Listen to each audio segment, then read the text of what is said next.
Hello and welcome to another episode of the Captain's Table podcast. My name is Paul, Berserker01, Batman Shelley, your humble host and space bartender here at the AstroPub, your space bar at the end of the universe, your professor at the Astro Historian, and of course, your moderator here at the Captain's Table podcast.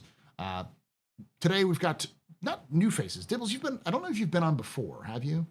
I have not. You've not. Dibbles hasn't been on before. I know Dorissa's been on a couple times. So Dar's been on a couple times. So, but these are faces or voices you've heard if you've listened to, why am I blanking on his name? KG. Yeah, Casey. I was going to say JD, but that's not the right one. Casey. Casey's KG. KG. KG. Yeah. It's me, J. Not me, JK. That's why am I JP? It works. It works. Do you taste peanut butter? Yeah. Why does it smell like burning? I've been on KG stream before, and the topic today we're going to be talking about is the contested zones, because found out we have Darissa and Dibbles both have experiences in similar kind of extraction shooters, so I thought it'd be good to bring them in and talk a little bit about how it works now, how it stacks up to other things. But before we do that, let's introduce those. I'll start with you, Dar. Who are you? What do you do in Star Citizen? Where can they find you? So I'm Darissa. In Star Citizen, I am our org's logistics officer. I am not probably the person you think of when it comes to like PvP gameplay, but we get up to shenanigans. And what's the org? The org is Frontier Defense Industries. The real KG runs it, and if you're ever looking for me, I am on his stream. Not every night, but most nights. We all hang out and do various things, events. Last night we were flying around Pyro in a Polaris, having a lot of fun. But yeah, if you're ever looking for me, I don't make content myself, but I am on his stream pretty frequently. Awesome. Dibbles, who are you? What do you do in Star Citizen? Where can they find you? Hi, I'm Dibbles in Star Citizen. I'm Dibbles. I'm actually second in command for FDI. Generally, I mod in KG stream. I try to be in chat as much as possible, just play the game, meme. Murdering is the name of the thing I do. I like the combat of the game, I like the aspect of naval warfare and things like that. So I'm really liking it, and being good at it are two separate things. So you can definitely blow me out of the sky. So it's still a lot of fun, though. I feel that. And let's get started with the first topic, just in general. Let's talk about contested zones.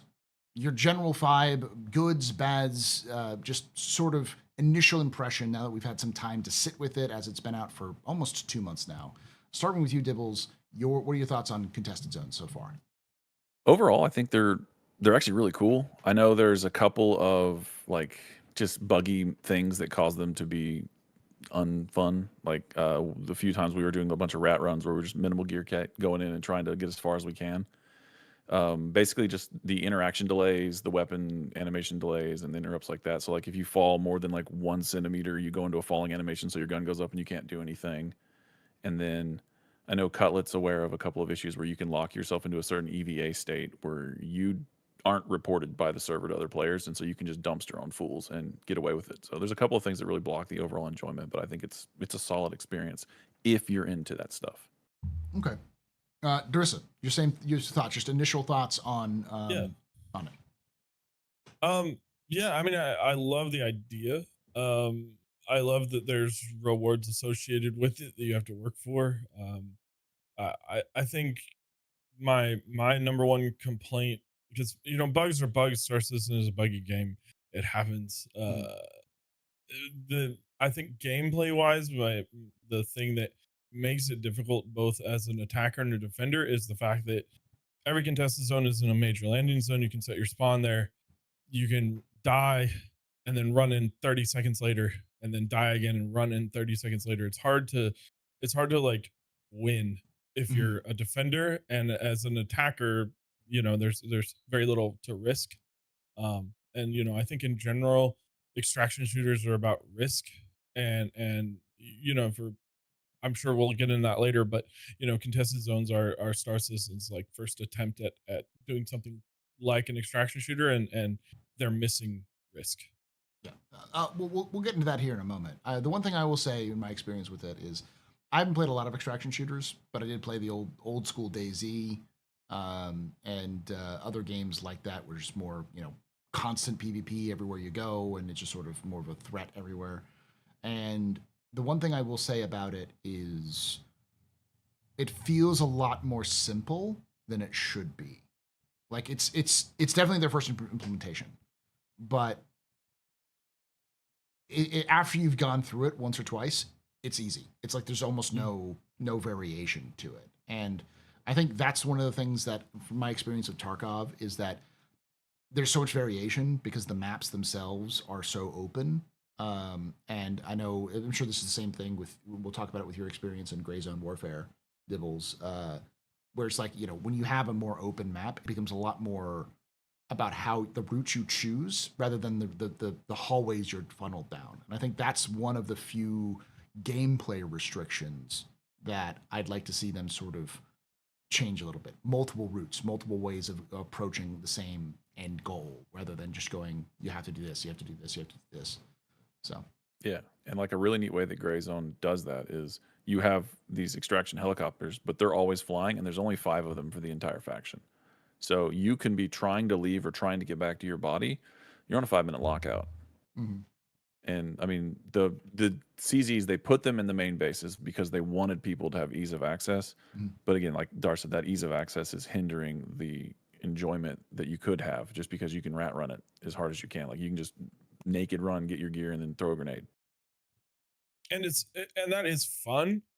I think more from a defender perspective, it's very frustrating because it's like you can't wipe the lobby and have won, you know. Mm-hmm. And the people who you're fighting can just keep coming back, and gear is incredibly cheap and it's sold at all the stations. So if they want to keep gearing up, they can, or just run in and find some guy's body and throw his gear on, chuck a couple grenades, maybe you kill one of the defenders, and like if you're a defender, you're holding down one of the further in keycard doors, you get killed out.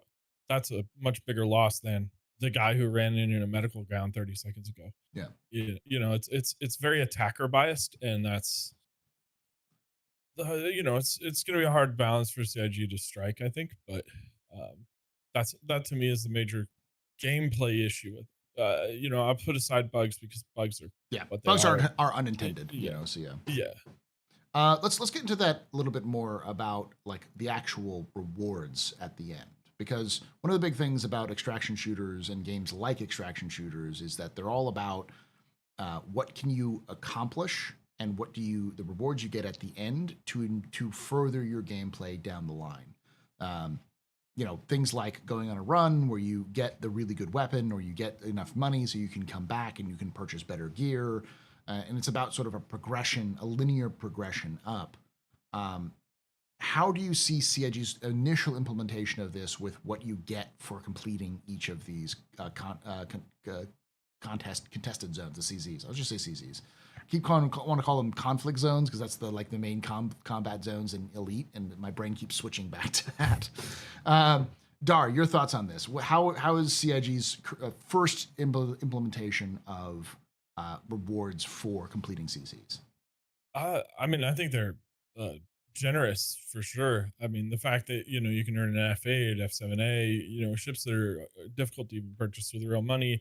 The various components and guns and stuff that are NDBs and various guns that you can't get anywhere else. I think that's all a very good idea. And without reward, people aren't going to engage in the contested zones existing at all. If all you got was a Pico at the end of it, no one would be in there fighting over it.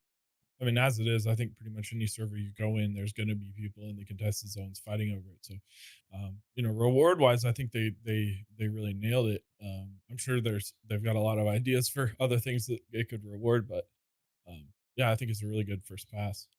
Dibbles? Pretty much the same thing, except for they didn't nail it. two of the whole ship, 2 of all the ships, only 2 of them have component access. So you gate behind all these ships with these custom loadouts with these stealth components and stuff in them, and then you put them in ships that you can't rob outside in the verse. It's gameplay restrictive.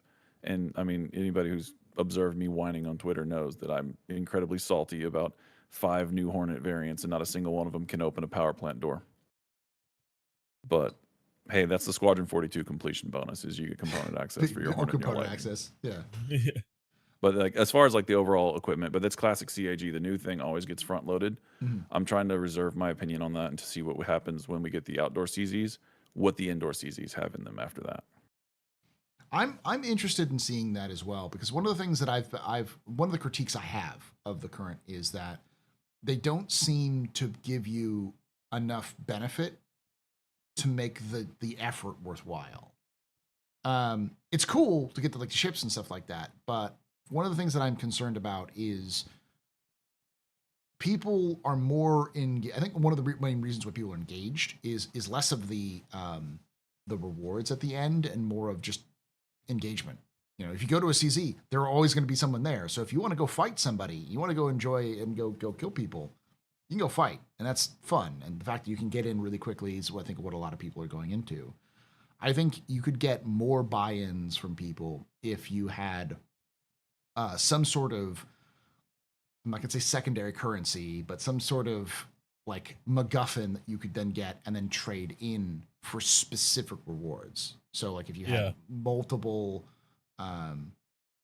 if you had multiples of like a fusion core or whatever, you can then trade in 3 fusion cores for a stealth drive or something that of that way. So you can still get the randomized stuff, but you still have always something you can like always guaranteed to get this one thing that can then boost your, like you can then trade in at a certain factions for faction rep or for some other reward, so that it becomes less of a dice roll. It's less RNGesus and more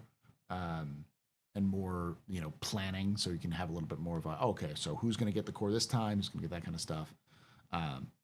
That is more focused around rewards that you have that players have more of a control over. You can even rotate it like every week or so, just change the rewards so that people know what's going on, so they can bank it and such. Yeah. Go ahead. Sorry. Yeah. I mean, I think in general, that's something that Star Citizen struggles with is, and I think crafting is going to be, you know, the thing that fixes that problem is like long term, like reason to engage with the game and play beyond earning credits to buy ships to earn credits to buy bigger ships. You know, that's not a sustainable gameplay loop for any game. I don't think, you know, you need an outlet for the things that you're earning and a reason to do it. Yeah, the idea of, you know, you get star tokens for finishing the contested zone, and yeah, trade in 5 star tokens to get, you know, the component with the faction that you chose to get rep to be able to buy components or to get crafting materials that allow you to craft better components or something. I mean, I think based on CitizenCon this year, everything is probably going to tie somehow back into crafting. That anything beyond like the most basic components are probably going to be crafted at some point. That seems to be the way they're headed. And I think that's a good way to do it. And I think you make a good point. Like that would be another easy. I think it's in my opinion. I think that's what CIG is also moving for, is having the rewards be blueprints. Like you're always guaranteed a blueprint, so it's a little bit easier for you people to go like, oh, I want to go there because I'm gonna get a high-end blueprint, so I can then craft whatever that is, rather than like, here's a ship. It's like, here's a blueprint for a F7A, you know, F7A, you know, now you can build it yourself.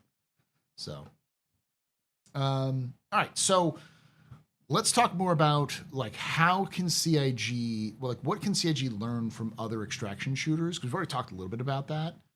What are things they might be able to do to improve the experience in CZs, other than, of course, fixing bugs? Because like Dibbles, you already mentioned like the like helicopters in Gray Zone Warfare, and when you said that, my immediate thought was some sort of like timer mechanism, because they talked about a timer mechanism in the past, or there is a timer mechanism for some of the vaults where you can only unlock it after a certain number of time.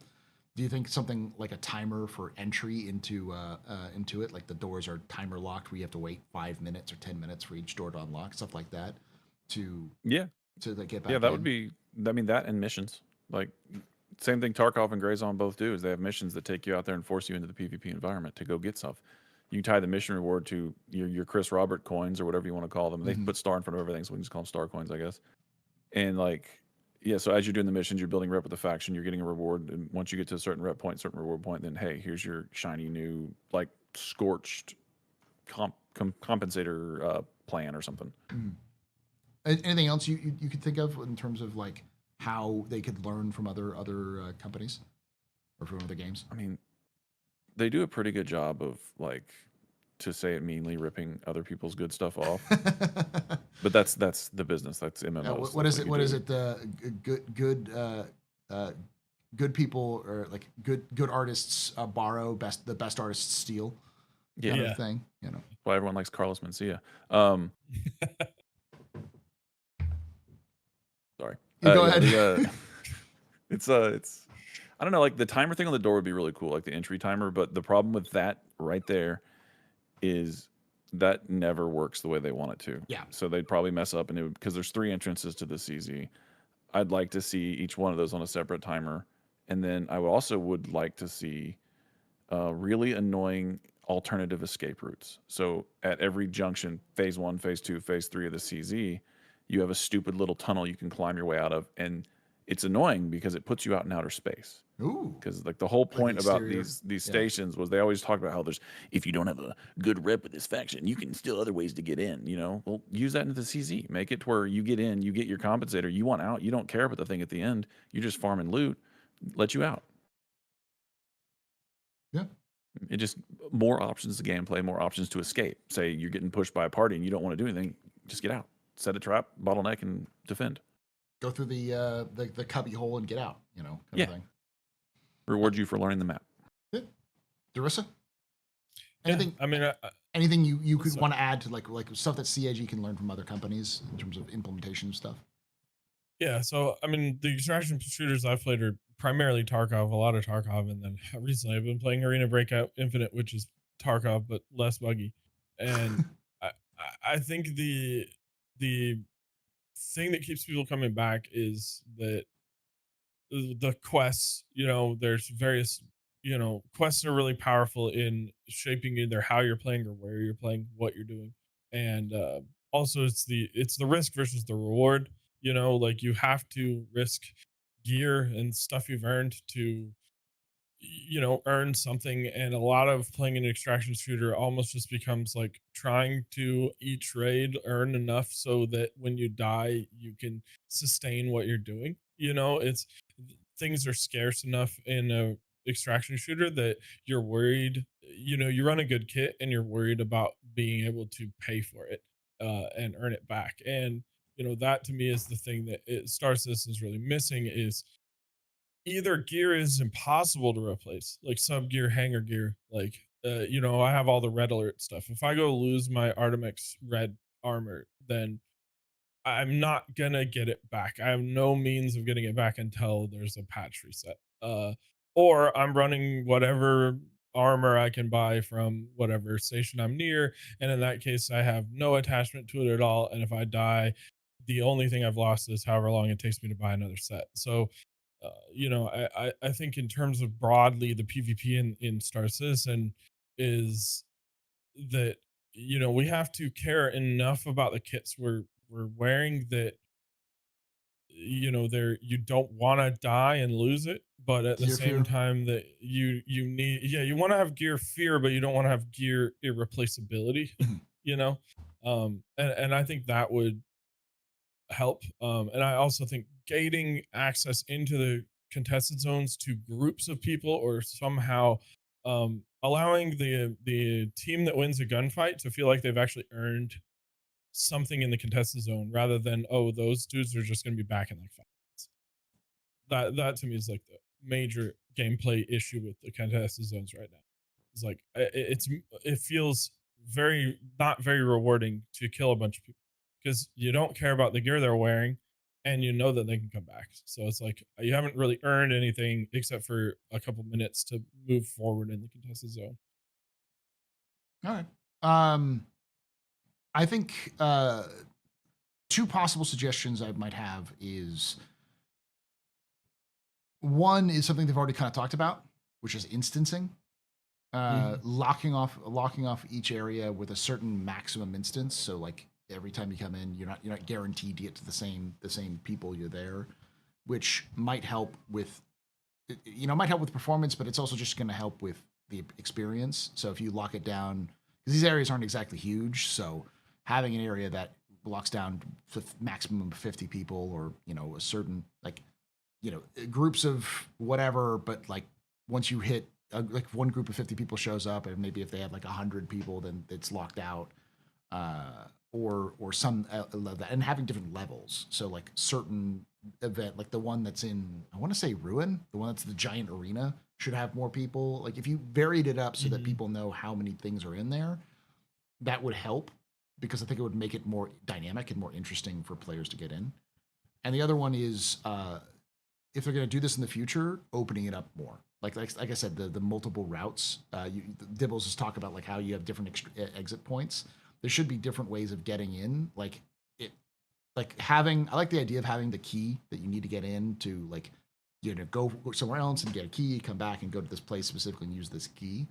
But I also like the idea that you could circumvent that door, but it's going to cost you a lot of time or energy, or it's really dangerous because you have to go through so. Rather than having to force players to grind elsewhere, like, oh, you don't have the key, you have to go over here and get the key from this thing and then come back, and then you die in 5 minutes, and it kind of loses a little bit more of its luster. If you could just brute force it, but then that brute force also can bounce back at you, like, oh yeah, we know this is the side passage to get in through around the door, but it's a small cubby. I can just sit here with a machine gun and shoot anybody who comes through this door. Smart players who understand the map can do it, but then you may be also like, oh, this is the cubby. I'm going to chuck a grenade through and then run. And so when I go in and the grenade explodes, I go in and I can get through before anybody else can get in and kill me, that sort of thing. So varying up the approaches, I think could go for a long way. So. All right, let's talk a little bit more about the evolution of this. Where should CIG go from here? Now that we have these CZs, how would you like to see them grow? Do you see more stations having these, different locations having these? How would you see CIG moving forward this? And I'll start with you on this one, Dar.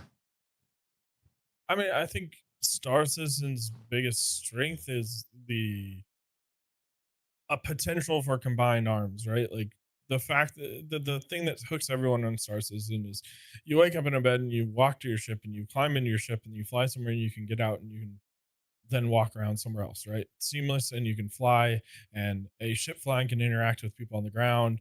And the current contested zones obviously are first person only. They're inside. You can't get ships in there. I think moving them outdoors, making them bigger, and allowing for the natural combined arms that can happen in Star Citizen to kind of take place. That, like, if an org wants to take over or do a CZ, they've got to have a couple of people in fighters and also have people on the ground, maybe have the entrance outdoors and have part of it underground, so that there is some forced FPS combat. But think about jump town. You want to hold down a jump town, you've got to have people in fighters, you've got to have people on the ground. You probably have someone someone with a sniper rifle watching for people sneaking up. Those are the things that I think make Star Citizen unique. And yeah, a CZ outside is or at least with the entrance outside would be a good way to start. You mean like a theater of war? Yes. I can see that. I like that idea of having combining more, doing more combined arms for something like this. Dibbles, where should CIG I'm go gonna from here? go the opposite direction. Just because there's one mission in Star Wars Galaxies, Jump to Lightspeed, where you fly a ship in and you board a Star Destroyer, and the mission starts then. You can use the Idris, you can use the Javelin, you can use any large ship as a go in, get the flight recorder, go and get data. Like, your mission goal is to go in, do this strike zone, and other people can come in and sabotage you and things like that. And once you go in, it's like the F8 event, it triggers a beacon. The event goes, oh, hey, these homies trying to get funky, go kill them. And then those guys will get access to land in the hangar and then can push out and counter you. That would be another option they can do it with. And then We know they're going to do basically a single player version in Area 18, which is that instanced roguelike style stuff, which is, I'm really pumped for that. I think it's going to be a Yeah, lot of that's fun. super cool. They Great also idea. need to give us an actual medical kit Yes. for these kind of things. If you're going to do these big zones and you get a tier 3 injury just by tripping on a rat, that's not cool long term. Like a medical suit that lets the med gun actually treat tier 3, or like you can deploy a mobile tier 3 med bed or something. You need something to prolong your engagement. Like some sort of specialist suits, like the things Yeah, they've been talking about yeah. for a while. those aren't real. They're actually shelved in the back with the 600i pictures. Yeah. I like those ideas. The only thing I would say is I like the idea of different missions and different locations. I would say possibly even could you do? I think CIG could do something like CZs, but in space. So like Yeah. an area that you are locked out of, like you get into maybe through a thick asteroid belt or something like that, or some sort of like area of Transient space. jump point. Yeah, a transient jump point, which will get you to an area, and then on the other side is a wrecked ship where you have to get some sort of valuable data from or valuable area, and the whole thing is you have to get to that, get it, and get it out, and get out, and you have to deal with other enemies who are already there, and then other players who want to get those. So it's sort of like an arena, but that you can command of some kind. But in Where do you the get game, sued? you know. And yes, people talk about like the Port Olisar CZ, that sort of thing. Those sorts of ideas, I think, would work really well too. CIG has got a really good formula with this, and I think they've got a nice, unique twist on it. But they could use a little bit of evolution here and there in terms of where they are beyond the bug fixing, obviously, because bugs fixing is important. Let's go with this last discussion on this one, and then I'll ask probably one more big thing about like where does CZs. Let's just start with that one. Dibbles, where do you think CZs fit in the broader scheme of PvP? Do you think this is the future of how PvP should be like packaged for Star Citizen, or is this just one part of the whole? I hope not. I think it's a part of the whole. I think it's a means to the end. I hope you didn't spill anything. For the game is because like I like the sandbox. I really like that conflict should come from the player. It shouldn't come from curated content. Curated content should exist to provide people who want that instant dopamine.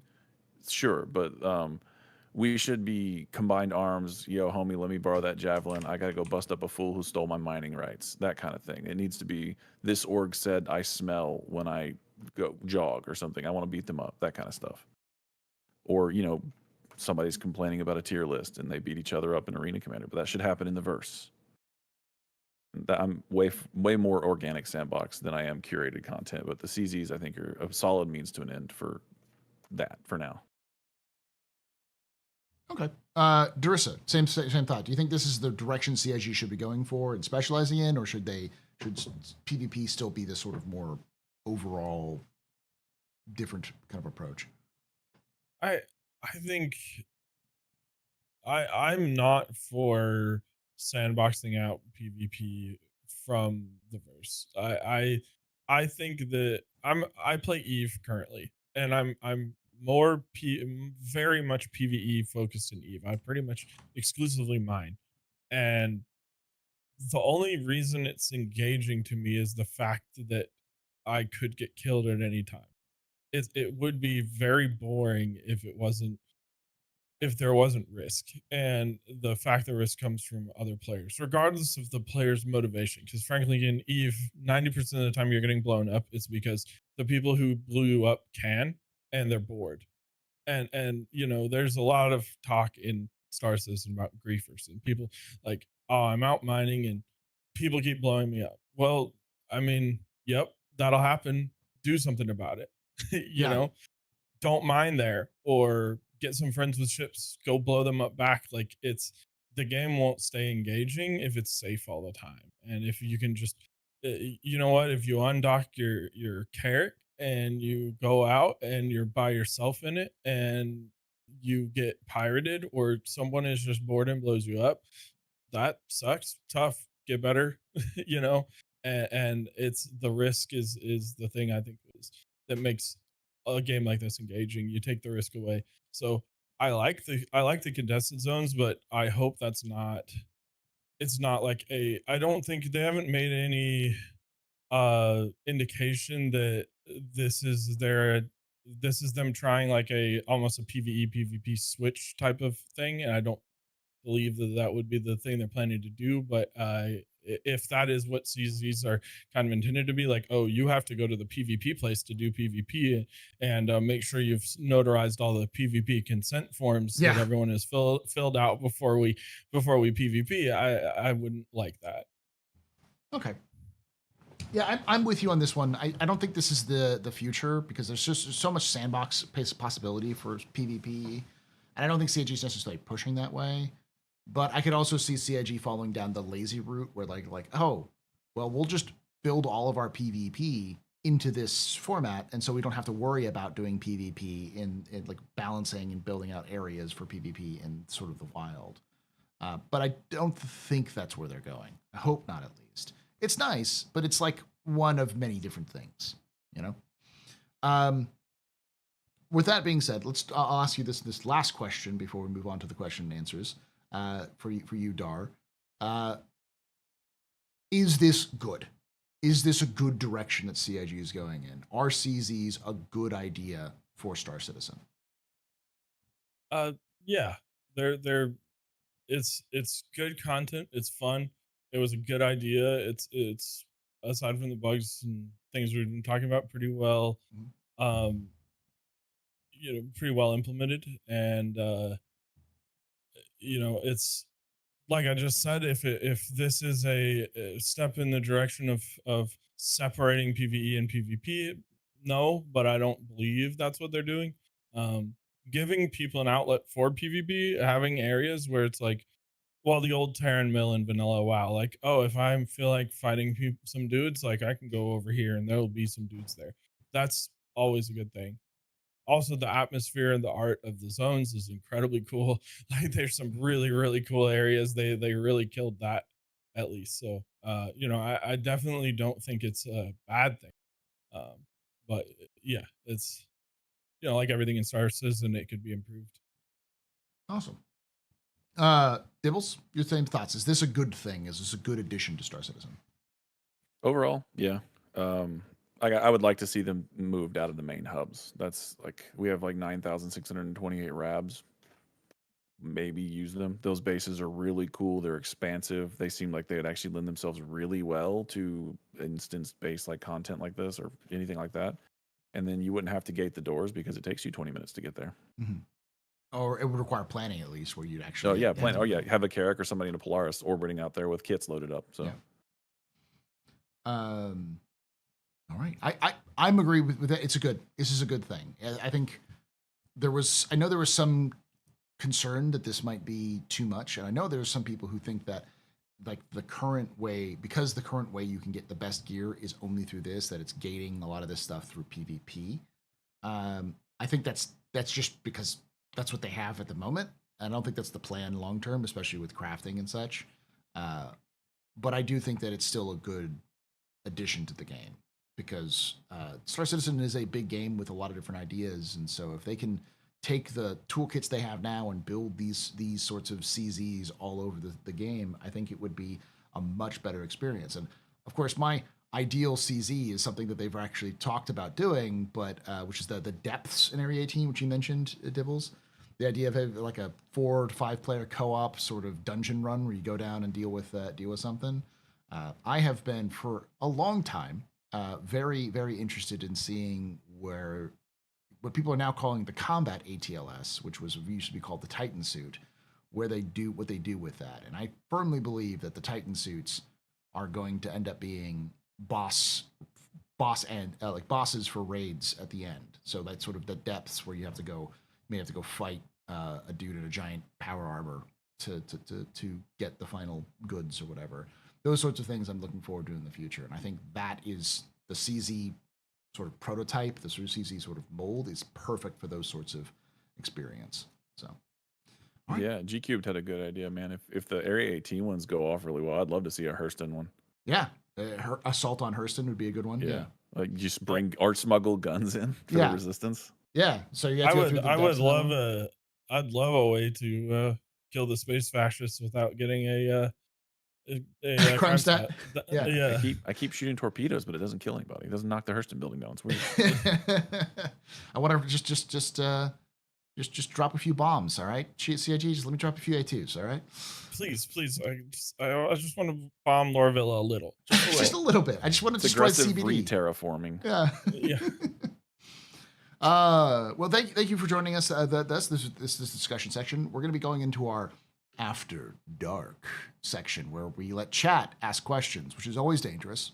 As anybody who knows live streams, that the chat is always going to ask the wrong questions and the right questions, and the questions which we shouldn't answer, but we're going to do anyways. So if you'd like that, please make sure you stick around if you're watching live. If you are watching this after the fact, make sure to join us live at twitch.tv/TheAstroPub, youtube.com/TheAstroPub live, which will soon, in say like a couple of weeks, be youtube.com/The Captain's Table Podcast, to join us live at 4 p.m. Eastern, 1 p.m. Pacific. Would love to have you come on, join us, and maybe even ask your own questions for After Dark. And make sure you check out KG's stream, which is full YouTube Twitch. Twitch.tv/TheRealKG. The Real KG. To check out Dibbles and Dar, and of course, it's Frontier Defense, right? Frontier Defense Industries, yeah. Frontier Defense Industries, if you want to join that group, hang out with it. And we are always recruiting. If you are a miner that's being blown up and you want friends who like killing people who are killing you, let us know. There we go. Thank you for watching. Thank you for hanging out. And like I always say, hope to see you someday in the black.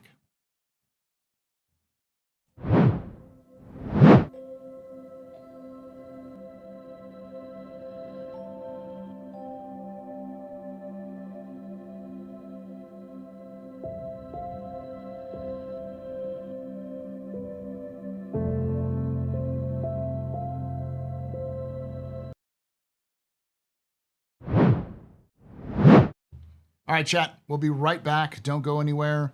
We're going to be taking a few minutes to use the restroom. Feel free to ask questions, and we'll go from there.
And we're back with Dar and Dibbles talking about Star Citizen. Specifically, the episode we just finished was talking about contested zones and is that the future of PvP?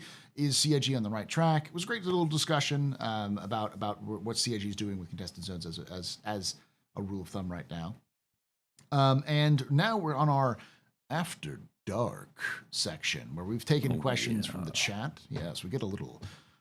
Turn the lights down a little bit. Turn on some smooth jazz as we vocally make love to you. Hey, space people. Get answer your questions about space. And will CIG turn it into a laser? Yes. Can space be a biggie? All right, let's move on to. All right, let's get started on with the first question. The first question is from Shimpasta, who asks, do you think instanced missions and game areas will set us up to finally get arena commander pods in Star Citizen? Dibbles, Yes. what do you think? Yes? Yeah, I do. Because you can just put the arena commander pods in an instance.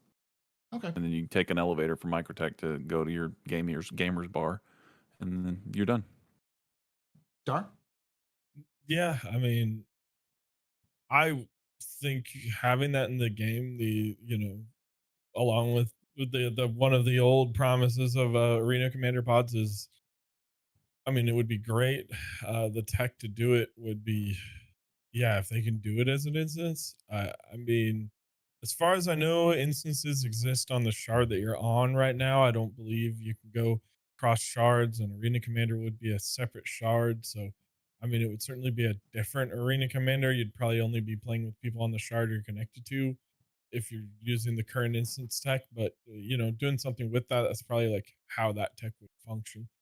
Yeah, I could see it. I could also see it being used for like local instance. So like you have a local instance of arena commander where if you're in like an org base where people can get together and do training, so it's just you in the arena commander sort of situation. I've always thought that arena commander is going to serve a dual purpose of practice for people so people don't have to like suffer the consequences of death, which allows for people to play a little bit better and for people to train, but also as a sort of quick instance, I hope, free to play game mode that players outside of the universe can come in and join and play and enjoy and then go, oh, there's a MMO or a single player version that comes along with this. I'll go get the single player Squad 42 or play the MMO Star Citizen and play and kind of expand beyond that because they do a really good job with Arena Commander. And it's kind of a shame. They really do.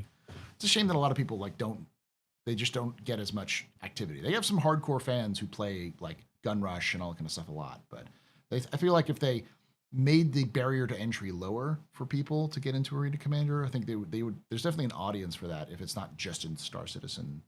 Yeah, it's a really good gateway drug.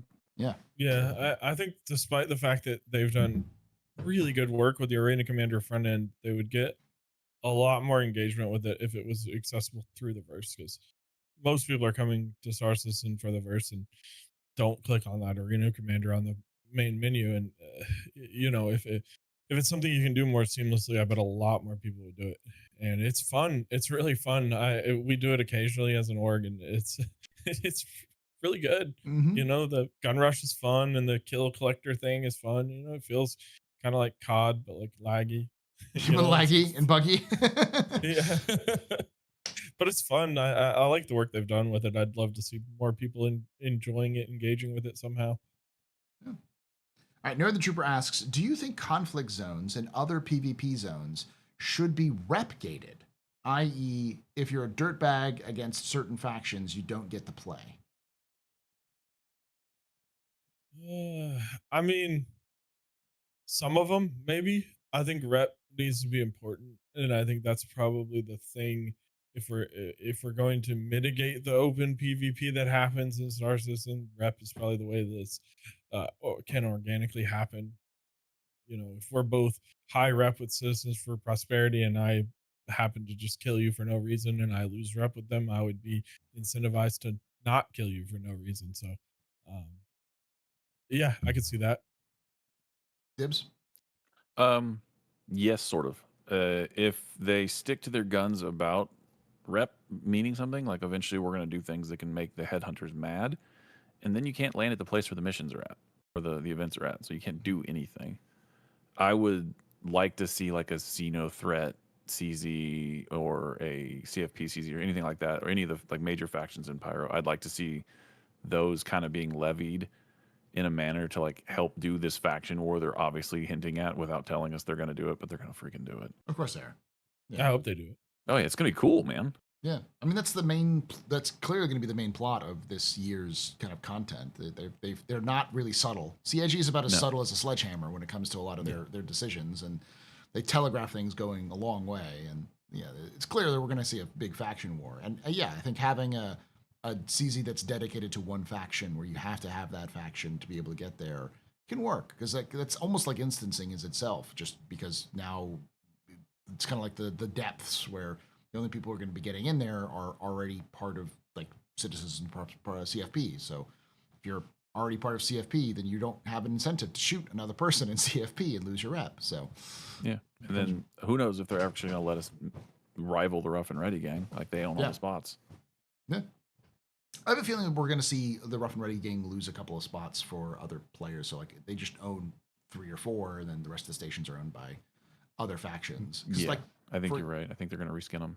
Like Ruin isn't supposed to be a Rough and Ready station. It's supposed to it's big. The big thing about Ruin is it's supposed to be controlled by Xenothreat. Like that's their big headquarters. So, and in one of the monthly reports, they actually had a picture of a station with Xenothreat markings, like the that entry station where you first walk in when you get up from the hangars, and you walk into that big open area with the little funnel in. It was that, but with Xenothreat like logo stenciled on the wall as you walk in.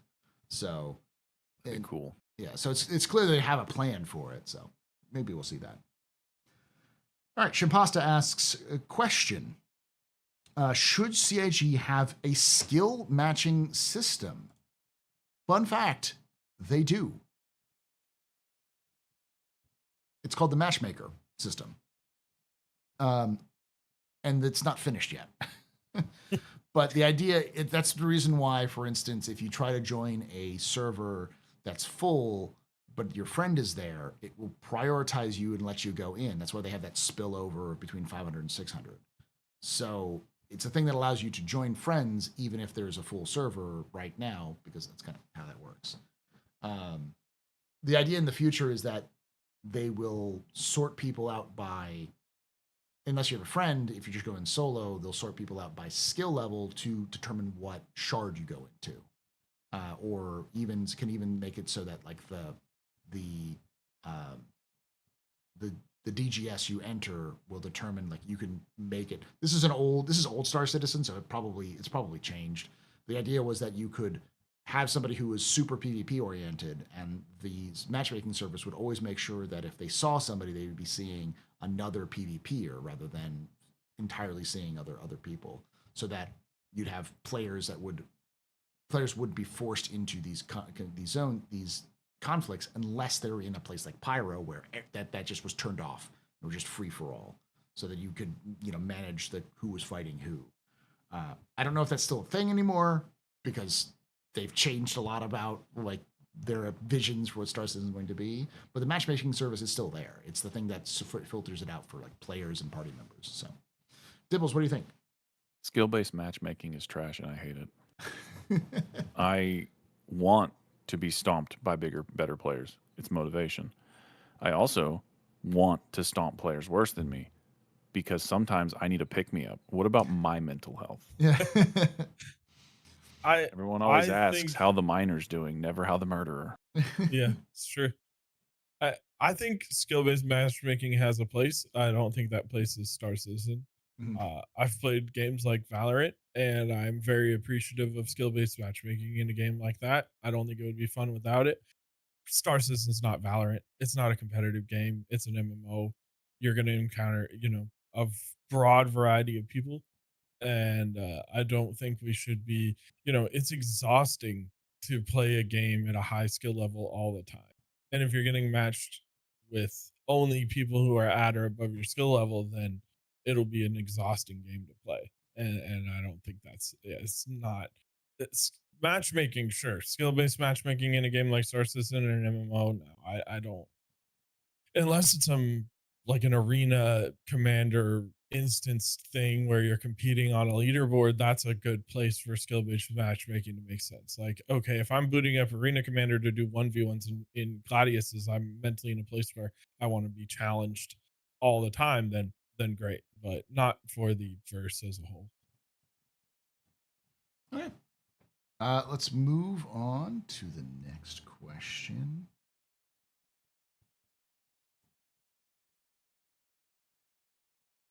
Bracer Phoenix asks, does vending machine coming in 2025? Functional vending machines? Probably not. There's just not a lot of there's not a lot of features. Like they talk about features, and that feels like one of those features that's A, not a priority, and B, could probably break stuff because this is CIG and Star Citizen. So if there's one thing that's going to break something, it's something that has nothing to do with anything in the game. That, like, it's like, oh yeah, we added vending machines and now respawn doesn't work. You know.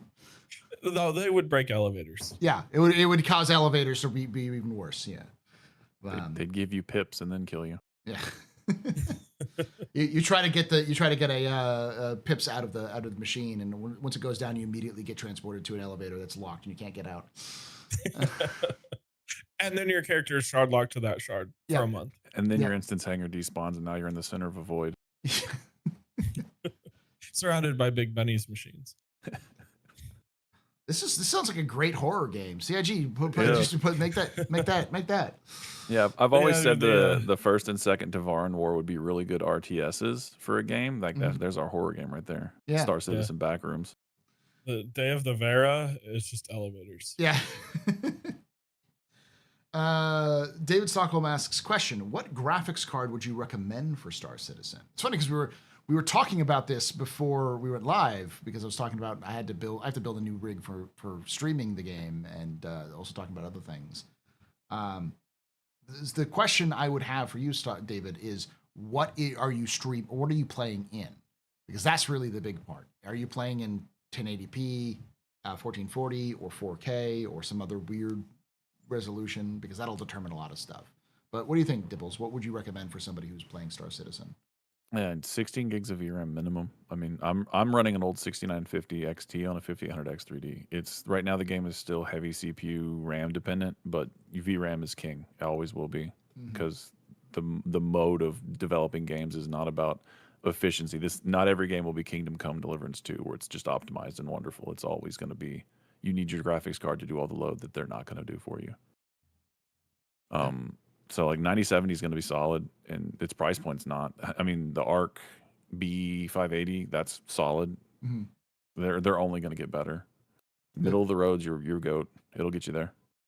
Yeah, unless you have a specific reason, like if you have to play in 4K, then you start looking at other like higher end cards. But then you're also looking at Nvidia, which is not consumer friendly. And you're looking at like a minimum $1,000, probably more like $2,000, plus for that, plus of all the other things. So, but yeah, I agree. The mid range probably what you're going for. Dar, what do you think?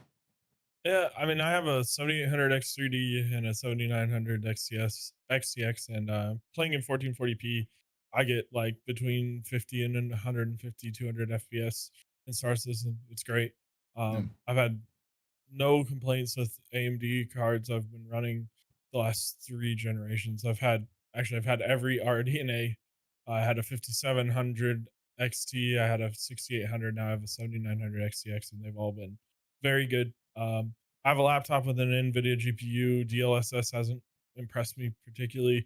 And in Star Citizen in particular, it's not really GPU bound yet. You're much better off spending more on a CPU for Star Citizen, and probably will be for the next few years. So, I would probably do 9070 XT, or 7900 XT, 7900 XTX, depending on budget. Going lower end than that, you'll probably struggle on Star Citizen. If not now, then soon. 16 gigs of VRAM is going to be important. Yep. The other thing I will add to that is often your performance in the game is less restricted by your GPU and more restricted by like RAM and CPU, but also one thing that everyone forgets is an SSD. That's becoming more standard Yes. where everyone uses SSDs these days. But like, um, in general, SSDs are um, needed for Star Citizen. They've always been needed for Star Citizen since 2.0. If you had like like a regular hard drive, it would run like garbage. And for the longest time, that was the running joke where if somebody was like, this game sucks, it's awful, it's unoptimized as shit, and like on the patches that are like really good, it's like, what hard drive are you using? Because they'll be like, oh no, I've got the top of the line graphics card, top of the line CPU. I've got like 64 gigabytes of RAM. So this, I'm top line. What's better? It's like, are you using an old hard drive? They're like, yeah. Like that's why, because that's not how the game loads things. It loads things, fast. Like the way the game loads and unloads, it's optimized for SSD. So I think it was like 323. I bought an NVMe, a 1 terabyte, and it's just named Star Citizen. Star Citizen. I'm on the road to Yeah. 1.0, baby. I'm ready for 1 terabyte of game. I have the same thing. I bought a 1 terabyte drive just for Star Citizen. Be like, yep, and it's the same thing. NVMe just there waiting for it. Yeah, I mean the last 6 months I've had 2 to 3 copies of Star Citizen running at any given time with live. There was 4.0 peer review and live and PTU at one point, tech previews and stuff. So I usually have multiple copies of Star Citizen installed. So yeah, NVMe drive. As far as I know, I think it's genuinely unplayable on a hard drive. But, Yeah. I haven't had a hard drive in a computer in like 10 years. So. But yeah, if you're looking at cheaper stuff too, because we were literally talking about this earlier. We were looking at the ARC A770 because I didn't know that the ARC A770 actually is 16 gigabytes. So like some of the Intel cards, if you're looking for like a cheap, the Intel cards, if you're looking at the B and the A series, are really good. Like particularly the Battle Mage, the B. I B. think the A770, or whichever one is the high end from the original ARC, it would play Star Citizen pretty well, I think. Yeah, and the B580 blows the Yeah. doors off the A770. It's just a generational improvement. And I'm really hoping they come with the B770 soon because that thing's going to be a monster. So yeah, so you can get them pretty good. I don't think, but the standard rule for Star Citizen, other than that, is the same rules as other ones. The AMD 5800 Ryzen, that one is still the best CPU for gaming, and there's just nothing even close to it. And so, if you can get a 9800 X3D and that'll mid to high end GPU, you'll be set. Yeah. I couldn't recommend NVIDIA right now. The 5000 series is 10% more improvement for like 30% more money, and that's not great. But I will say this. I think their 6 series might be an improvement just because of that hit they took to their stocks with that AI thing. I think they've kind of seen the writing on the wall and they realize they don't really have that market share anymore. I think we might actually see some generational improvement from the 5 to the 6. If we already did with the cooler. The improvement on the cooler is insane. Oh yeah. The fact that the 5090 is 2 slots pretty cool. Other than that, it's a lot of money. Speaking of money, Escape, thank you for donating $9.99 on YouTube, or $99.99, so $100 on YouTube. Don't you dare skimp. Your PC better be top of the line. Rocket Strike. Yeah, thank you. My plan isn't to skimp. My plan is to actually get the AMD 9070 XT, because the just waiting for the NVIDIA's GPUs for 550 series is not good, and the 40 series is out of stock. So it's like it's not even the skimp issue. It's more of it's available and it gives me the same performance that I would get otherwise. So that's the main one. So yeah. All right, let's get to the next question. All right. Question: pros and cons of random versus predetermined rewards. It's a good question. I can start off with the pros and cons. I think the pros and cons, the pros of random is it encourages players to consistently go back, because it's like, well, just one more turn, just one more attempt, I might be able to do so. The cons of that is it can also do the opposite effect, where someone just goes, meh, no, I don't even bother because I can't guarantee that I'm going to get anything. And so there's no reason to. Because it could be a kick in the nuts to like go really hard and do all these things, but like, oh, I'm going to get an F7A, and then it pops up as like a Sulian. And it's like, that's nice. It's a free ship, but. I would shift delete my game. Yeah. Hey, I like the Sulian. I don't hate it, but if my choice is an F8, an F7, a Corsair, a Cutlass, or a Sulin, Yeah. I know. I think Zero has gotten 2 Sulins doing that full run.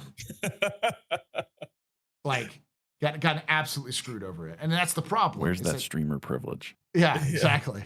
It's that's the problem when you roll the dice, where it's like it's not as good. So CIG either has to guarantee that those are always going to be good rewards, or you just sort of have that the risk reward is will someone want to take it. I think the pro of having predetermined rewards is that it guarantees that people will go. The con is if you already have it, there's no reason. Like, unless if you already have, like, oh, I already done that mission, I already have the reward for that mission, I'm not going to do it again. There's no reason for me to do it again unless it's really fun or there's some other reason to do so. So it can reduce the amount of return. Dar, you were going to say something? Yeah, I mean, I think that in general, the best way to handle that is random rewards with bad luck protection. You know, the star coins we were talking about earlier. It's like the rewards are random, and earning them all takes a considerable amount of time. But if you really want the F7A, you can turn your reward in for star coins, and after doing it for 3 weeks or something, then you can trade your star coins in for an F7A. I think that's a really good way a lot of games handle that is. You it can be demoralizing if Zero gets a third Sulian, he'll probably quit Star Citizen. You know? Nah, he'll just go work for VKB to get that left metal stick. Yeah. If they never do that, I wouldn't have bought Virples. Dibbles, your thoughts on the pros and cons versus of like random rewards versus predetermined? Time and place. CZs, I see random, but I could also see them doing, if you do like a weekly mission, you go through all the steps, and once a week you can guarantee get a pick a reward, kind of a thing. Randomized stuff absolutely should be your day to day. Like, you're encountering an NPC and you blow up an F7A, you shouldn't see a stock loadout. He lives in Pyro, for God's sakes. Like, that thing should be band-aided together and running like a jump drive from Mars or something. Like, you should be able to see more than just the generic stuff. And I say the Hornet because no component access. Yeah. And it bothers me, but that's besides the point. All right, so next question comes from Bracer Phoenix, who asks, when should we have the new Daymar Javelin rec site converted into a town? I think players should do that. I could see I think players that should be, that sounds like good player-driven content. For those of you who don't know, CIG actually, for the test, they did a test for the team that is now CIG Montreal, where when they first were put together, they gave them a task of creating a landing zone out of the Daymar wreck, the Daymar Javelin wreck. And so they showed it off as like, oh, this is really cool. And then they decided not to put it in the game. Now that they've kind of developed Stanton a little bit more, I could see we have sort of the like headquarters of the Ninetales, which is Grimhex. But we don't have like a place where you could go to see the headquarters of the Ninetales at Grimhex. So, but there's also another faction, the Dusters, which exists, and I could definitely see the Dusters having their main faction headquarters being out of that destroyed Javelin in Daymar, because it kind of fits their aesthetic and their vibe. So, but I agree with the whole like let players develop that area more than just than NPCs, because that could also be interesting. Dibbles?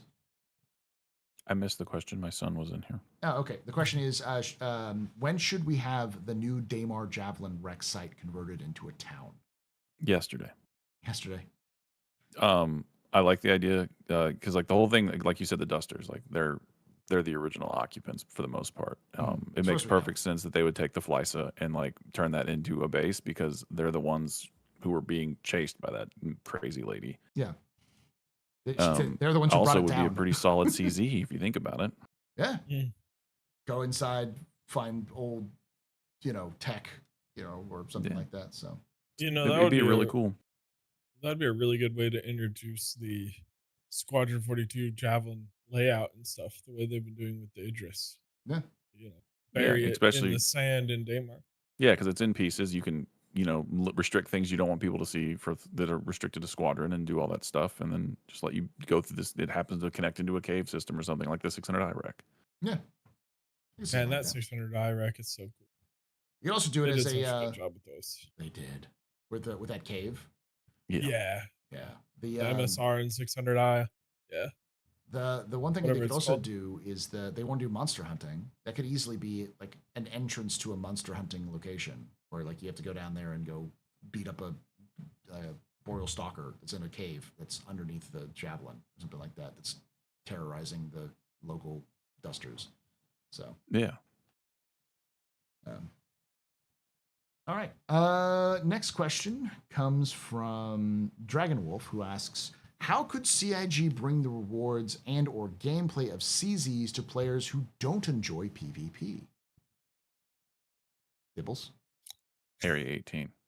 Think that's it? That's it? But it's still That's what it is. That's the sitcon. That's the PvE CZ. Like it's the 5-man homies go play in the sandbox and murder some NPCs. What's the genre that everyone calls it? 4 idiots save the world genre. Yeah, something like that. Yeah. It's like a extraction shooter meets roguelike. That's really fascinating. I think the PvE side of the house is going to absolutely adore those. Like they're going to just eat them up and be really mad that they have to go all the way to Area 18 from Nyx to do that.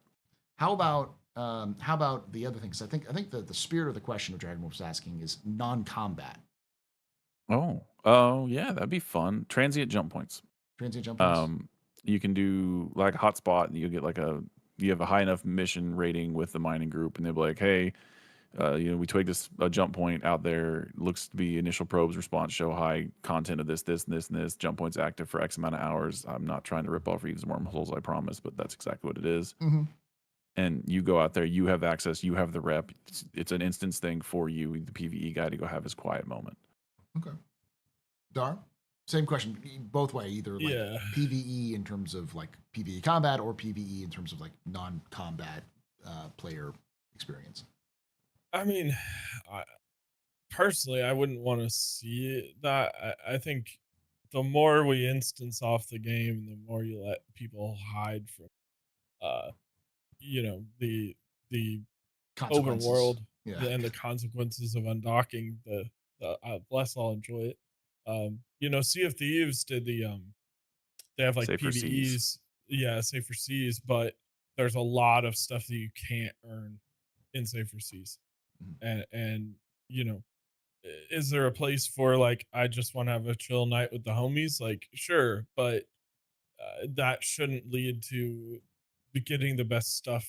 The best stuff should be PvVP. I think that's what the game is, and the more we embrace that, the better I think for the game. Well, the jump point isn't, magically taking you there. If it's one of those high value reward target things, like you're not the only one's going to be known about it. Everyone else is going to be going for it. You have to get into it first, Yeah. kind of a thing.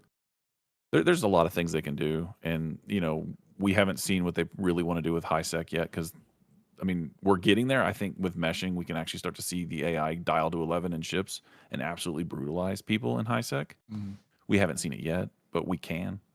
Yeah. I think the existence of Pyro has helped somewhat with that in Stanton.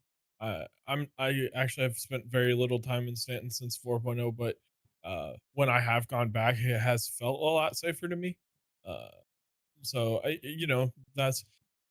think the more we let things naturally resolve themselves, the better. The less the game gets in the way of what people want to do, and the less the better I think overall for the game.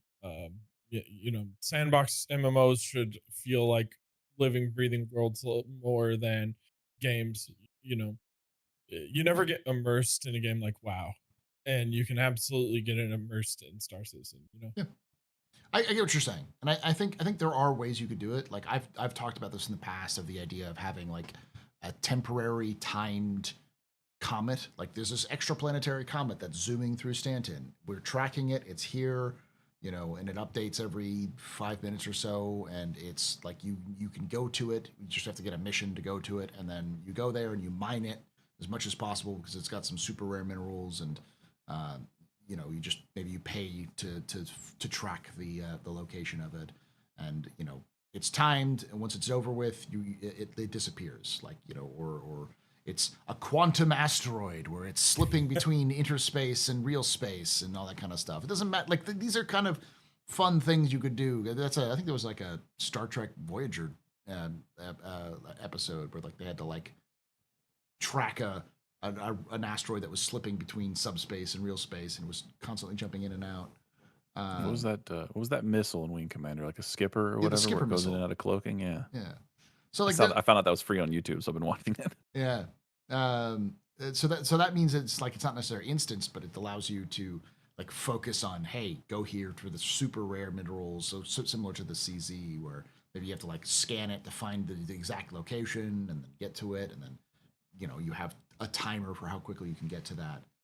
Yeah, it can even just be, hey, we have an insider scoop on something. You've got a limited time to get in there, get what you want. Or even like for salvaging, we've pushed back a Vandal fleet. You've got 15 minutes to get there and 30 minutes to get out before they reinforce it. Yeah.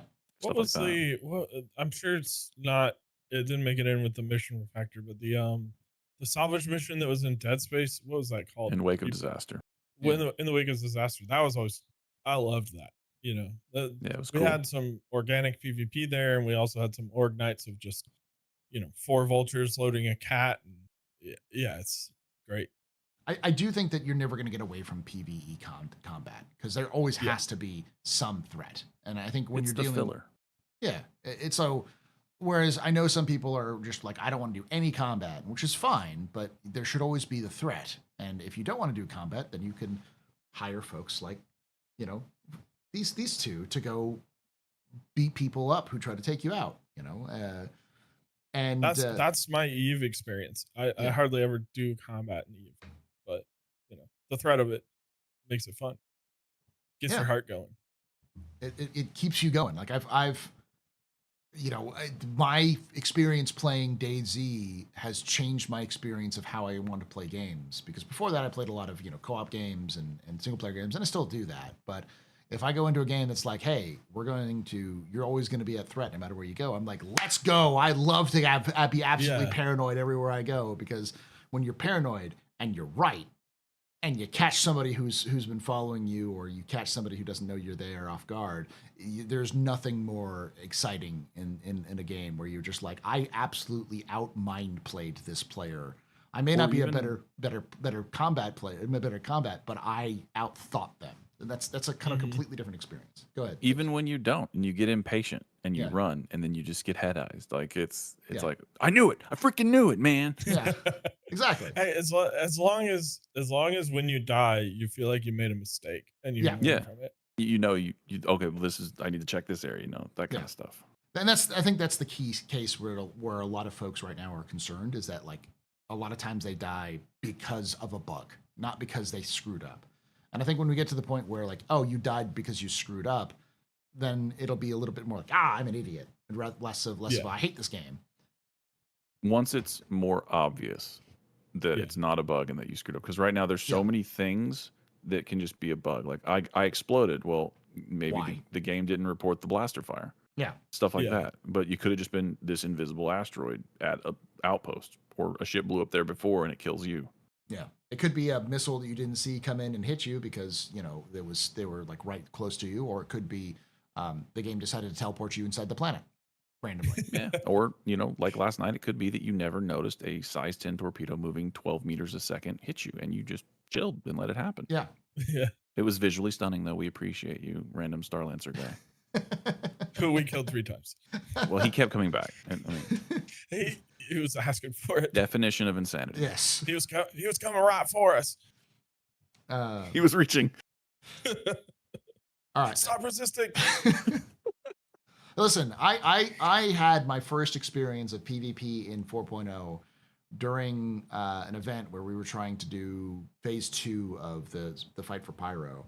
And this guy in a meta F8 was chilling at the location where we had to go. And I was like, all right, we're just going to have to fight you. I was in a stock Harbinger and I beat him. And that is satisfying. That is He so didn't hold his S satisfying. key hard enough then. Well, I think he just wasn't used to how much shield pen, because a harb is pure ballistics. It's just a pure That's ballistic right. hit. Yeah, She's ballistic dangerous. cannons. Yeah. Yeah. So And he ain't got the speed to get out of the way of you. yeah. So he just ate bullets every time he made a pass, and then he realized, oh, I need to go around and get my shield back up. And it's like, cool, your shield's down in 2 shots. Like I'm going to just rip your shields apart.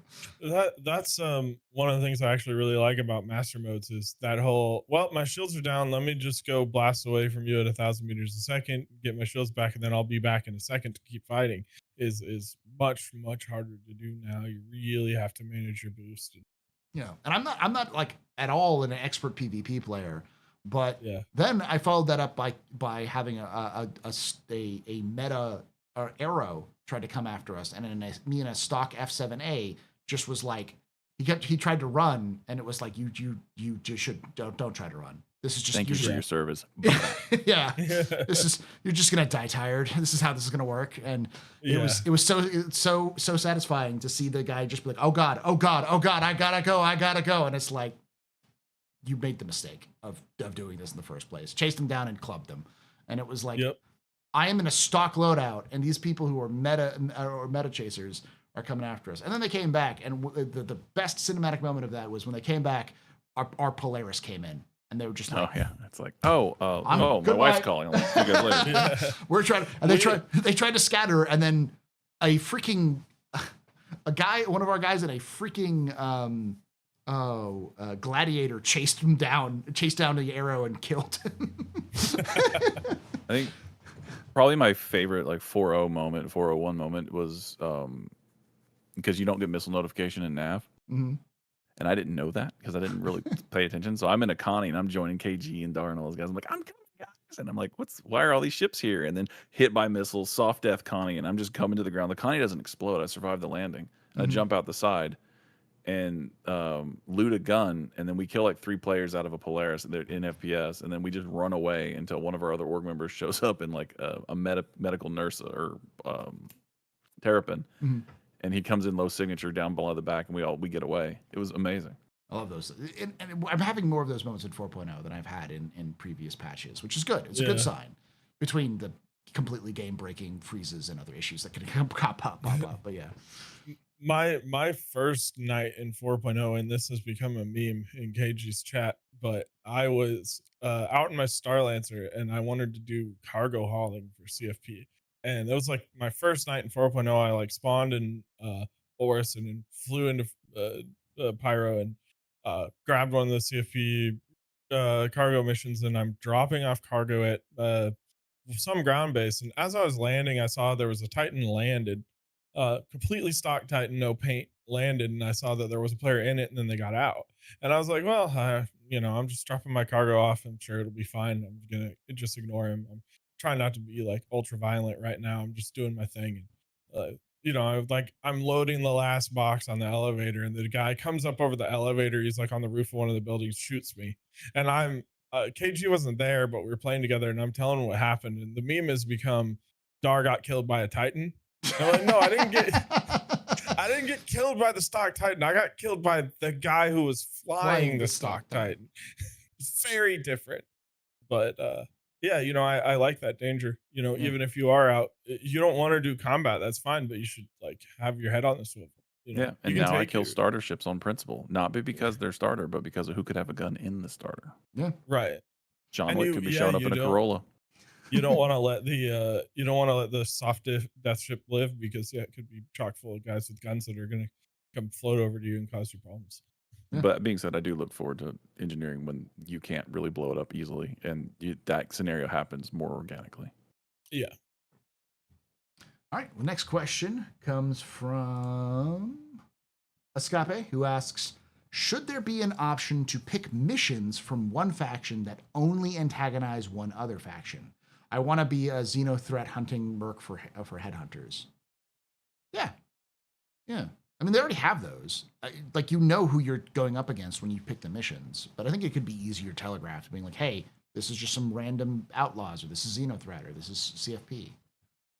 Especially from like a pyro gang perspective, it makes perfect sense that another gang would want the turf of another gang. Like, there's no reason in anything you wouldn't push Xeno or Rough and Ready for that matter. Mm-hmm. Dar? Yeah. I mean, that sounds like a reasonable request to me. Sounds fun. Yeah. Gives you, or if you go the other way around, you want to be, Xeno threat. Well, you can guild. But the only chance you have to really have that side of it is the Xeno threat event, and like we know that hopefully gets more beefy.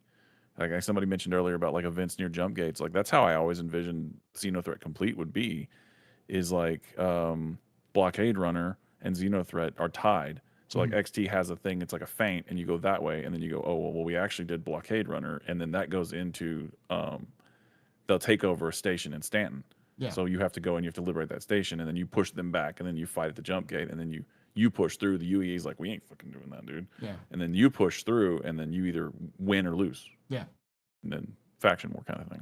I'd love for those. I mean, that's the mission system that they got to still build up. Yeah. But like the branching missions or different options, and not really branching, but like the different approaches to one mission where you have an event where it could feel like you're in a combat, like you're in a war, where you have 3 different skirmishes going on at once, and you have to choose which battle you're going to join and how you're going to do it, and then like reorient and move towards another direction, and each battle having a different objective and different ways of things you're supposed to do. That seems more where CIG was wanted to go in the future with the missions. So we're hoping to see that.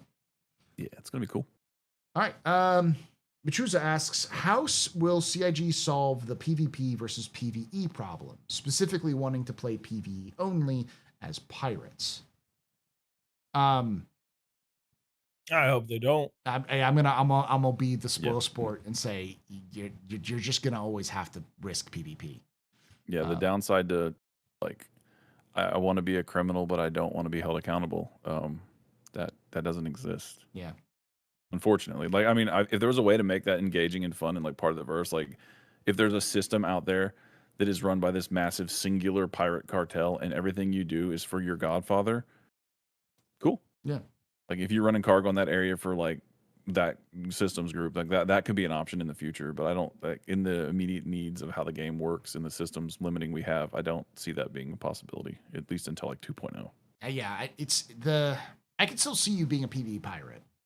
And I still think that because of the nature of the size and scale of the universe, you're still likely not going to run into a player. But that doesn't mean a bounty hunter won't take your bounty, or you won't hit the wrong person and now suddenly another group wants you dead, and so a player will come find you and kill you. That's kind of always the risk. I still think the majority of majority of pirating is going to be PvE, because that's going to be the most lucrative approach, and that's already going on in 4.0. I forgot what mission it was, but there's a mission where you attack a ship, and then you can they're always carrying some, the Vaughn missions. Yeah. Bit Zero's got one too, where you go into the hangar and you steal a ship out of it. Yeah. And it's got stuff in there that you can just sell.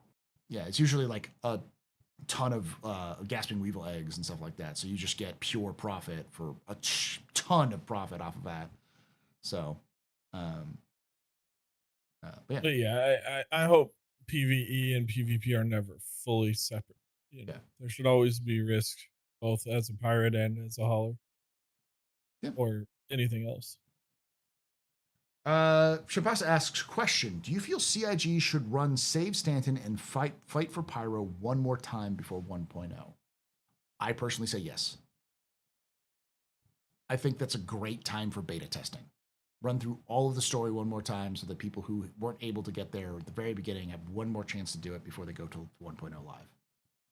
What do you think, Dibbles? Yeah, when they're on 0.9 or whatever. Yeah, like I have a caveat to it. Sure. Yes, as long as you let me get the Night Runner skin. Okay. I think Dibbles, you know what you have to do to get the Night Runner skin. I don't want to do it though. I'm close. I just don't want to do it.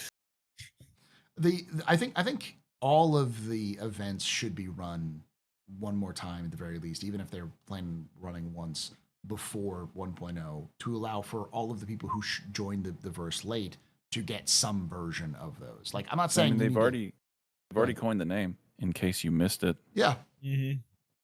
and I think it would be a great way of because they're probably already building a ton of like 1.0 storyline arcs that probably they almost certainly won't want to run when they hit between the awkward time between the 4 point whatever and the 1.0, that beta section.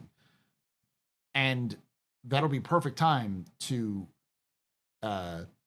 let them build out more missions and more other kind of ideas while they just recycle the stuff they've already built and then put it back in so players have a chance to play it who weren't there before.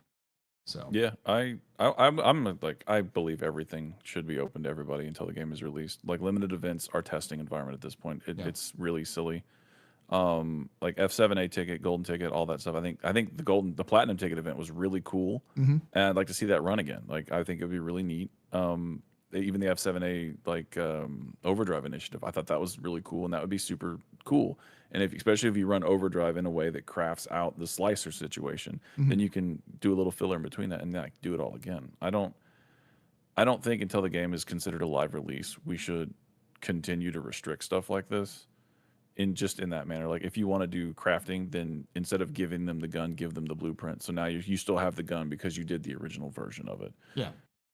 And you could just change the I rewards think- a little bit so that you don't. Yeah. So like the people who did the original version, they still have the original. Like, oh yeah, what's this? Oh yeah, this is the thing I got. Like I still have my CDF armor from the Yeah. original Xeno threat. I'm gonna hold Yeah, on to that same. the day I die. Like that shit's going Yeah. up in my office in whatever housing I have, and it's going to be on a mannequin and be like, that is when I fought the original invasion of Xeno threat. You know, that's Well, then cool. like the Xeno threat armor, I think is for overdrive. You Yeah. got too. Yeah. Like I want an armor rack so I can shoot it. Yeah. Yeah, I'll never wear it. No, Yeah. I don't do that Xeno I stuff. think I think giving access again to the F7A upgrade that's the one thing. Like there are various ways to get an F8 if you want an F8, but like as far as I know right now, the only way to get an F7A is the contested zones. If you didn't happen to be playing while overdrive was happening and you earned the upgrade, then Yeah. I don't think you can even gray market it, can you? Yes, you can. You can? Oh, really? So if you applied the upgrade to a non-store credit, nothing that bounds it to your account F7C, you can actually buy it on the gray market. But why would you spend $650 on that? Yeah. Right, yeah. Don't ask me how. Particularly since the F7A has, at least right now, is so meta. Having it be so restricted is not great for the game. Well, and Yeah, on the Super Hornet helped with that though. And on top of that, the F7A is definitely going to be, almost certainly going to be a reward for completing Squadron. Like they've talked about that many times, about that being something you can unlock as a reward in game for completing Squadron as a thank you for completing Squadron. But I do Maybe hope we'll get an the UEE F8X. skin. No, I would like just the UEE skin, like the white and green, like the F7A Mhm. Mark 1 has. I would love that on the F7A Mark 2. Mhm. all right, we got the next question comes from Bracer Phoenix, who asks, how many builds you have of Star Citizen installed on your hard drive? How many versions of Star Citizen? I'm gonna have to pull it up, but I think I have 5 versions. I never I delete it. think I just have 2 right now. I don't delete them. So like I've got a preview build, I've got EPTU, I've got PTU, I've got live, and I've got 4.0 preview. So I've got 5 versions still in there. Yeah, I just have 2 right now. Live and PTU. I have a 4.0.2 PTU saved, but I copy my folders back and forth a lot. Mhm. So just to keep my key bindings consistent and everything. So yeah, I usually only have the 2. Dibbles? Yeah, Or it's the 3 same. when there's 3. I ritualistically sacrifice the previous build in the hopes that this one's stable, and then I'm wrong. People saying you have more drive space than yeah. Yes, I have 6 terabytes on my gaming PC, and they're almost all constantly filled. Like Yeah, I'm one- kind of in the same boat, but I have a 2 terabyte spin drive that I use for storage and like random things I make. Yeah, I have the same. I've got a bunch of SSDs, but they're like not the M2 SSDs, they're the SATA SSDs. So got like 4 of them. I think one of them's 2 terabyte. Actually, no. The problem is I have one. My NVM, my M2 is not 1 terabyte. It's 512 gigabytes, and then all the rest of them are SSDs. And like one of them is 2 terabyte, and the other ones are 1 terabyte. And like all of my Steam games go on the 2 terabyte. All of my my other games, so like non-platformed, or like EA or Microsoft, or like Ubisoft, all of their like launchers and little dealies are on there. Another one. Then I have one for Star Citizen, and I think I have one that was set aside for possibly recording directly to that PC because I have a different PC for that. But yeah, does keeping an SSD full really impact the lifespan noticeably? No, not that I know. It's read writes. Yeah. Yeah, it's just how much you use it. So like if it's on your OS, the OS is constantly getting rewrites and updates. That SSD is prone to die faster. Mm-hmm. But they're still pretty long lived. I don't think I've ever had an NVMe drive fail on me. I have. I lost the Silicon Lottery for NVMe. My SSDs, like my actual SATAs, I've had last for forever though. Yeah.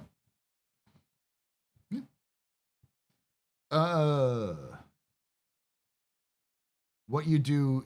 What do you want to do, and what's your budget? Oh, someone's asking.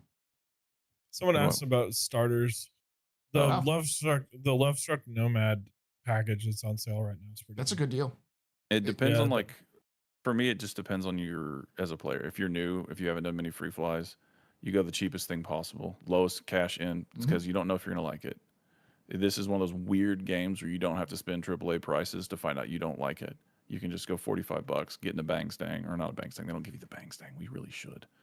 And then we shouldn't. You go, oh, no. That's a prison. This is a prison bus. Yeah, it's fucking sweet. It's awful. It used to be sweet. Now it's bad. Now it breaks my heart. I will argue that because it's a Silas Kerner ship, it's bad. Wait until they just start exploding and burning randomly.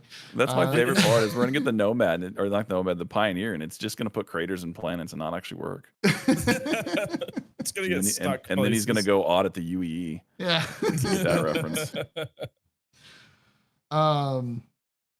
But yeah, generally, yeah, $45 is all you need. And the thing is that CIG has like a 30-day money-back guarantee. So if you want to get a deal on something, you can. Someone asked like Cutlass, or Nomad, and the answer is go with Cutter. If those are your 3, go with a Cutter. But if you're always like go lowest price.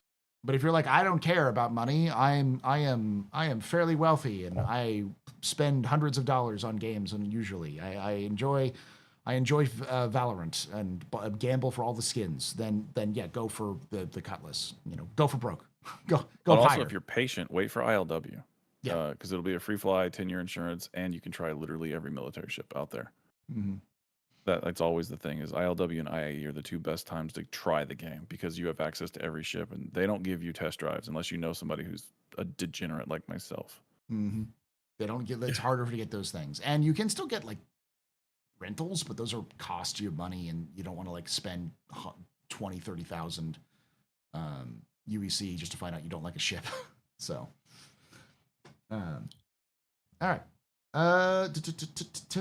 We've got 1, 2, 3, 4, 5, 6 more questions to go. Shimpasta asks, now that we have Pyro, do you find Stanton boring? No. Not at all. No. Nope. It's just a different flavor. I've noticed, however, that Stanton is not quite as full fleshed out as Pyro. It's clear you can see where the seams meet in some cases. You can definitely tell that Stanton Area is like 18. It's like Temu Pyro. Yeah. It's obviously the prototype. So I'm looking forward to, because they've even talked about they're already working on improving Stanton with like new ATCs and other things like that. So I saw that. I was really hyped for bespoke ATCs. Yeah. I'm a big lover of cargo hauling missions. So going back to, throwing my Atlas and my Star Lancer and heading back to Stanton for a while to haul cargo is always fun. I couldn't get tired of that. I don't think it's. in Yeah. between, fighting for my life in Pyro, it's nice to have a calm, quiet place to go, and it's the stations are more inviting, and it's just a different vibe. Yeah. I just stay away from Area 18 because it's too old and ugly. I don't Yeah, like I it. really want the Hurston Bespoke ATC to be like a 70-year-old chain smoker. Hello, hi, permission to land granted. Freaking great. that or like a Jersey dock worker. Hey, You know, hey, get what? over there. Hurry What? up, get out. What? You know? You looking at me? You looking at me? Permission to land tonight. Yeah. Was that some lip I hear? You give me some lip? No, you can pay go your somewhere protection. else. You know? You pay your protection to Bobby Hurston. I bet you would like a hanger, wouldn't you? Ask me you a question. Is your mother so? All right. Next question comes from Bracer Phoenix, who asks, since we got jump points to the new attractions in the verse, my question is, should we have events around jump points, and could they be fun? We've already talked about that. The idea of having like transient jump points, which will take you to a specific location, which might be some sort of event sort of thing. I think transient jump points would be fun, especially if you added transient jump points for like a Xenothreat event, where you have to hunt down where they're going, what transient jump point they're using to get into Stanton, and so finding it and then having to fight them at the entrance. That'd be cool. That sounds very dangerous. It sounds almost like it's scanning gameplay. I don't know if we can have that. I know. We don't get. We can't scared give the of character purpose. The space stats need to keep imagining things that the character will be good at. We can't But, I give mean, it a purpose. I know I went back to this, but like that's the entire plot of the Wing Commander movie. It's Yes. like the bad guy gets access to a jump point and you have to like intercept it and meet them and get the data. And like that's cool. I think it'd be an amazing event. Yeah. Dar? Yeah. I mean, I love events. I'm really excited to see. The Jump Town, but in Pyro is going to be fun, and yeah, I'm surprised they didn't do like a opening the dark portal event like at the jump point when 4.0 went live. I bet they considered it, but feels like it would work. I can see that with Nyx. Yeah. You know? God, I can't wait for next. I'm moving to Levski and I'm never leaving. You mean going home to Yes. Levski? Yeah. I'll go home when I get to Berea. I'll be right back. I will. Okay. I will be with my people finally.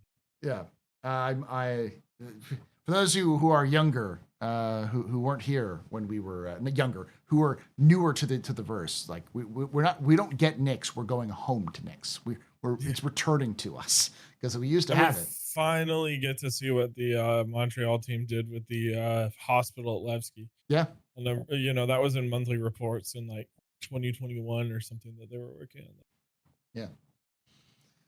Yeah. David Stockton asks, do you believe there will be a benefit to keeping the Mark I Super Hornet compared to the Mark II? No. But it's cool. It's an aesthetic thing, All right, next question. It'll be a rare thing that you have that other people can't have, and that's always fun.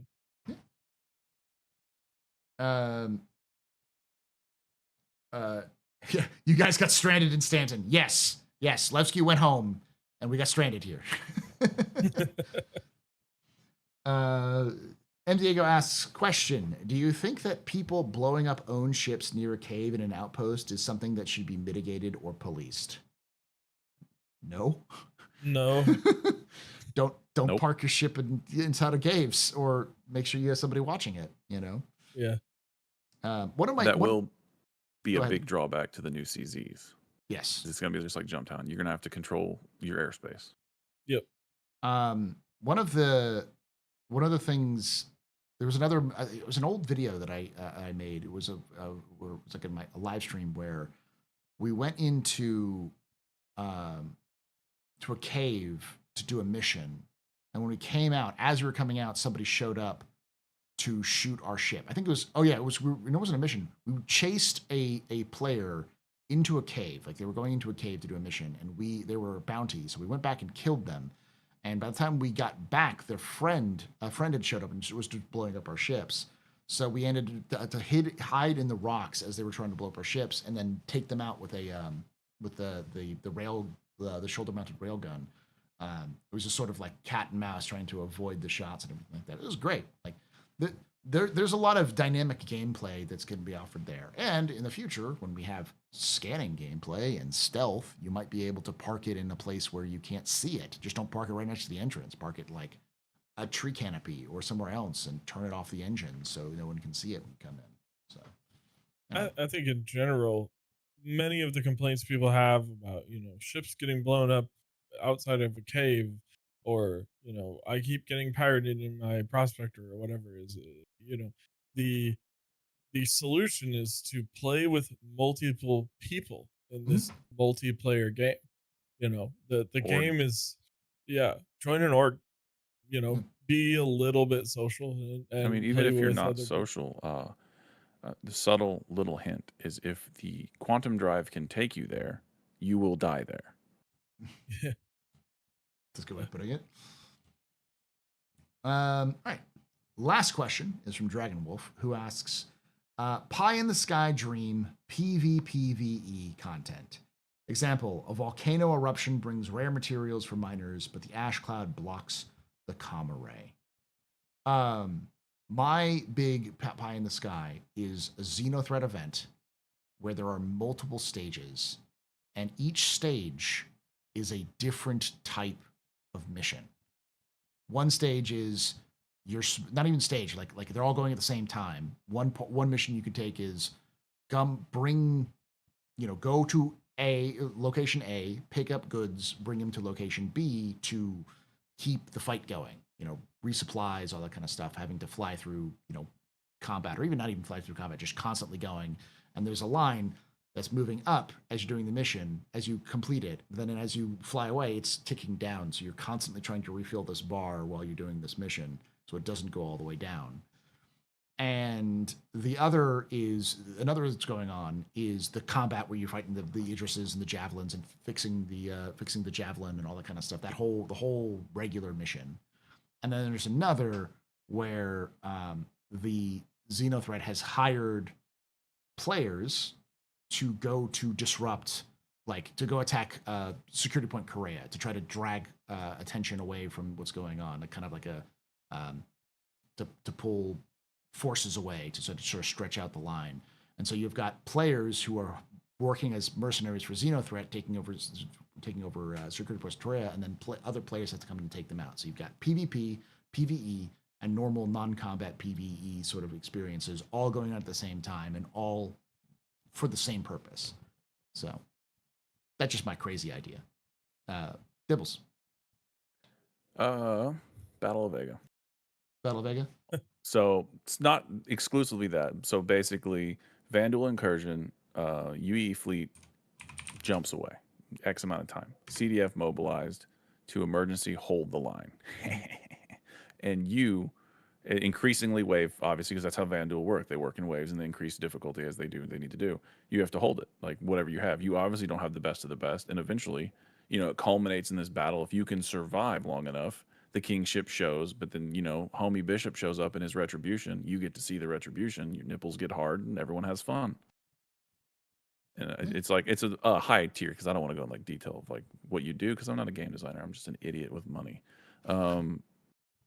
But I think it would be a lot of fun. I think that it would be a really cool event, because then you would have, similar to how the ships would send rescue crews and stuff like that. So you would have the repair, some of the cap ships that are disabled, and you have to spin this thing up at a short notice, try to get this thing just good enough for government, get her running so the ship busters can fire, so you can push back the heavies, stuff like that. It would just be nuts. Yeah, I like that idea. Dar? Yeah, I mean, I'm also not a game designer, but I think high level, I like the idea of, the, it was it wasn't Xenothreat. What was the event that we're not running anymore where, you could run med supplies and get paid a whole bunch? The Ninetales Lockdown. Nine Yeah. Tails Lockdown. Yeah. I really like that. Just adding more context to a necessary logistics. So that gives your haulers and logistics guys like, okay, the CDF needs medical supplies and quantum fuel and this and that to this base. And um, you know, anytime you got haulers out in numbers, that's going to bring about pirate gameplay, PvP, and stuff. And then combine that with a Xeno threat style waves of enemies. Maybe they're Vandal, maybe they're Xeno threat, maybe they're Ninetales, whatever. Yeah, I think a lot of the events we have had have lend themselves well to PvE VP, but yeah, that's I'm a logistics guy at heart. The more they add in necessary hauling that is contributing to a larger goal, I'll be very happy to. All right, so I lied. There was one more person who snuck in at the very last minute for one more question, but then I stopped the Very bot. sneaky. Marlax101 asks, with CIG focusing on stability and fixes, etc., quality of life, do you think we will see some progress on org features before base building comes into the game? I really hope so. I want to believe Yeah. in 0.2, the party chat system is improved. It's Mhm. very snappy with changing colors and stuff like that. So I want to believe that we're going to start getting trickle changes to it.